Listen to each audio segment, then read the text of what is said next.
Hello, my name is Taylor Speer, and I'll be interviewing the one and the only Eleanor Roosevelt, coming all the way from New York City and from Washington, D.C., just to come talk to me. How sweet. Ladies and gentlemen, introducing Miss Eleanor Roosevelt. Hi. Hi. Can you tell me more about whenever you got married? Tell me about with your childhood up to when you got married. Can you tell me a little bit about that? Okay, so I was orphaned at a young age. My mother had died of natural causes, and 4 years later, my father couldn't handle it, so he committed suicide. So me and my brothers and sisters were orphaned. And then, as an orphan, I played field hockey a lot. I went through a lot of foster families. And then I ended up meeting up with my real family, which was where I met Franklin, my cousin. Cousin it is, and cousin it shall be. Alright, that's a really good, interesting childhood. More interesting than mine, I can tell you that much. Continuing on, I want to know, what was your biggest outlook and push out once you were First Lady in office? When I was a First Lady, I feel like I really pushed out the role of being a First Lady. Instead of just sitting by my husband's side, I actually traveled with him.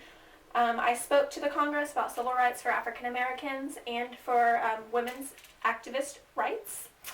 That's it.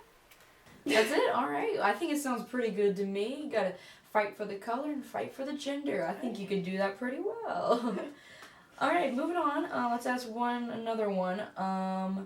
So you were appointed by Truman, if I'm correct, right? Yes, ma'am. Alright, so Truman, what did he come to you for? I was actually appointed to serve on the UN as the human rights activist in the UN. United Nations. I've heard of that once in my history class, yeah.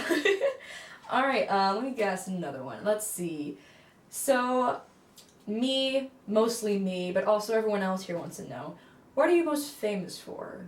I'm actually most famous for putting together the women's voters. I actually helped organize them in order to make sure that women are actually utilizing the right that they have to vote. Alright, that sounds really great. Continuing back to the UN, what was the main purpose of all that? Well, as being appointed by Truman for the United Nations, I helped draft the Universal Declaration of Human Rights. So that was the largest impact that I had made serving with the UN. Well, Miss Anna Eleanor Roosevelt, I think our interview should be coming to an end right about now. But thank you for having me question you questions, and you answering my questions. All right, my name is Taylor Speer, and I will see you guys on the other side.